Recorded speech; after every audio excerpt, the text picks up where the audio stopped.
And then another story is they call the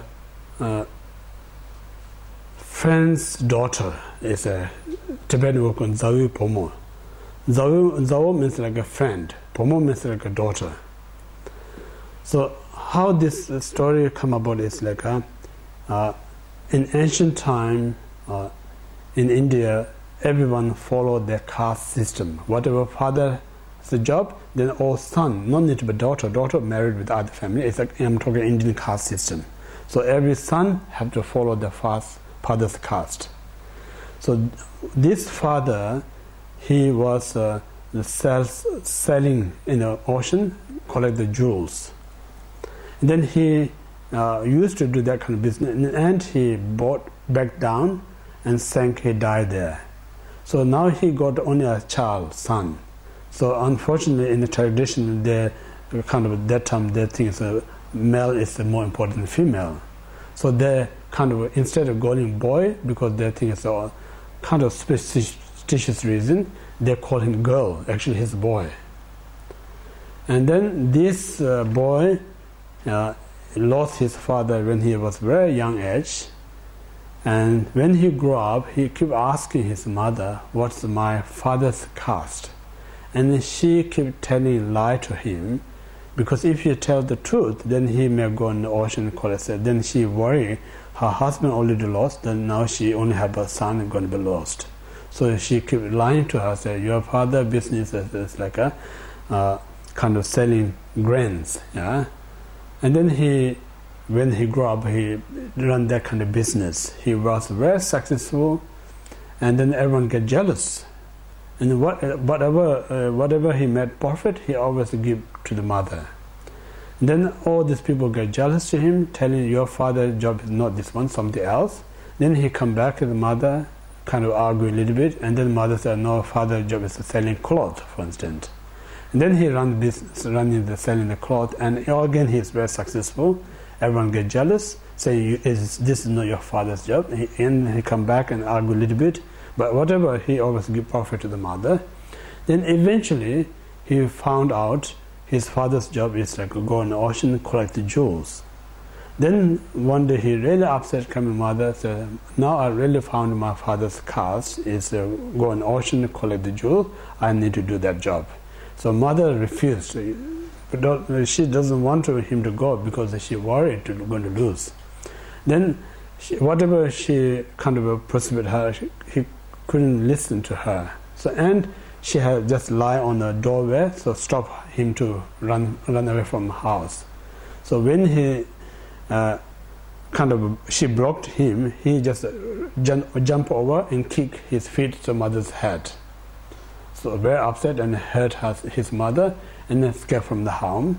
So went to ocean, and then they said like again when he go ocean, the boat back down. Luckily he hold the one piece of wood, so that took him one island.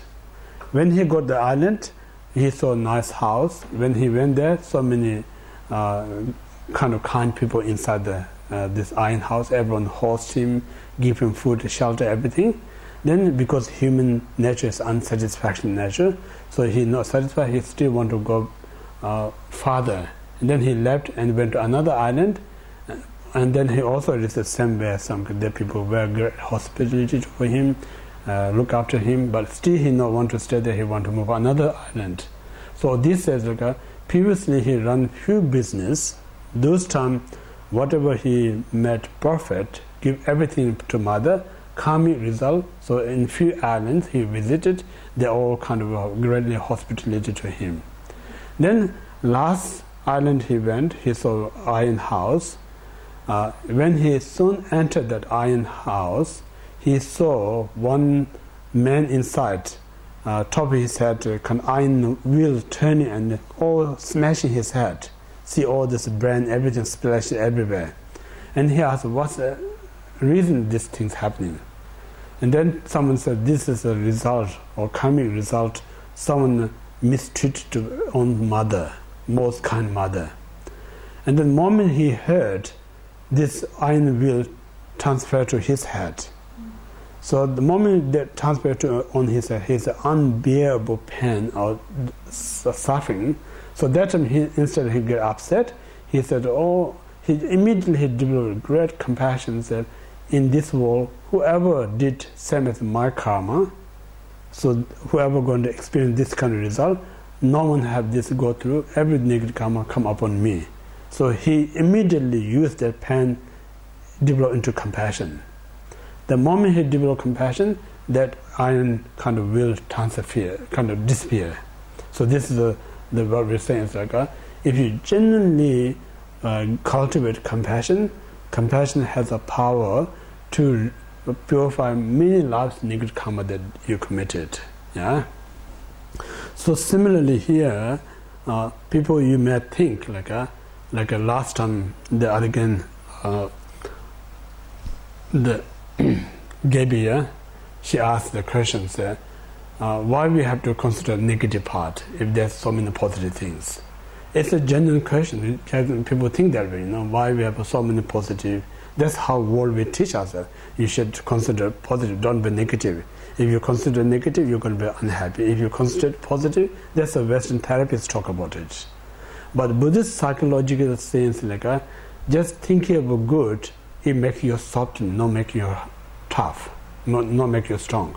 If you think about negative, if you know how to deal it makes you strong rather than weak. So here what we're saying, a karmic perspective, you can't take others' suffering to you. You can't give your happiness to someone. Just simply it's mind training.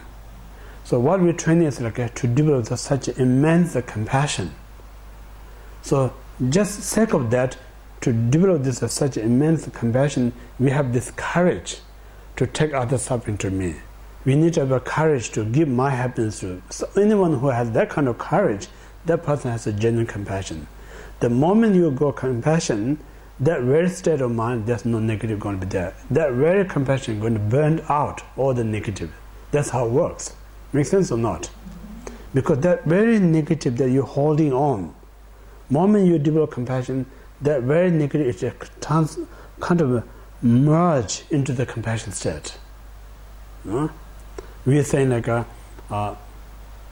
when you kind of what do we say, if you say honey ginger lemon tea, for instance, honey lemon ginger tea, you put little bit there, kind of a lime, you get sour.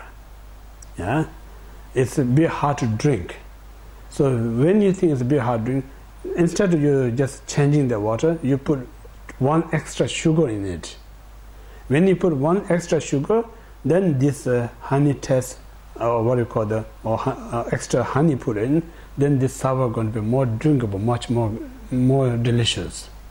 So similarly, a very existing bitterness of our mind, we put honey compassion into it.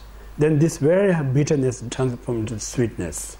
That's how I will talk about. That's what we talk about mind training. Yeah, mind training means one mind get rid of, and then we bring another mind into you. That's not talking about. Mind training is this very existence we transform it into the compassion state. Yeah, so that's the reason. More stronger suffering out there, you bring into you is more chance to develop much greater compassion. Smaller suffering you bring to you is less chance to bring compassion. So that's how it works. In the same way, the smaller you give happiness to others, less a chance to develop compassion.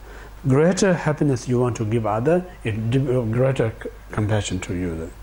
So when you give, nothing is losing. Yeah, we say receiving is the result of giving. We say it's without giving, you're not going to receive anything. Without planting any seed, you're not going to get any crops.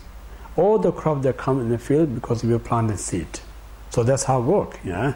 So in this point of view, it's worthwhile to visualize this horrible suffering of hell beings, and then just think about, I want to take them to myself. The reason it's not easy to take themselves. First, you have to think this very person who tremendous unbearable suffering, whatever experiencing is, okay, this is my dear mother. You have to really think. When he or she was my dear mother, she did everything for me. Now it's my turn to repay kindness that I received from her. This is my turn to help her with whatever I receive benefit from her. So this kind of psychologically, if you build up, then there's not the heart to take others' suffering to you, and no heart to give your happiness to others. Like I mentioned yesterday, if you become like a mother, naturally you willingly to take all your child's suffering to yourself.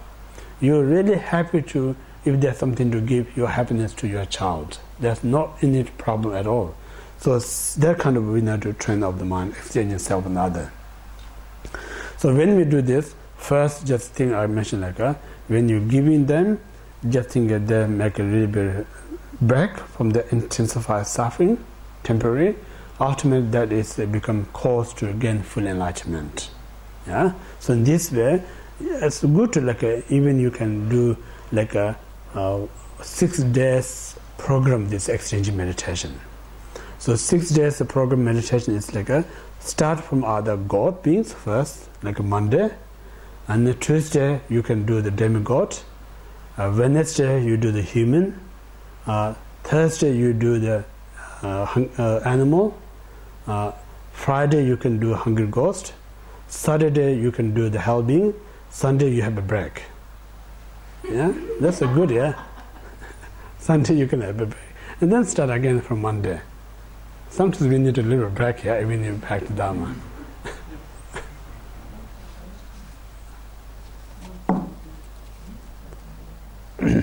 So this is a really good program, you know. You don't need to be hours meditation, just even 5 minutes is enough. You know? Like a 5 minutes, like a 2 minutes, first 5 minutes, just think about first 5 minutes, first 1 minute you think about this person suffering and he or she is very kind, my mother, I need to return my kind and benefit. For 1 minute just spend that, and then 2 minutes you take the suffering to you, 2 minutes you give happiness to them. So 5 minutes is enough. You know, the 5 minutes, you can find all the time, anytime if you really want, you know. So in this way, if you really spend 5 minutes, it's really you make your week. You will not waste your week.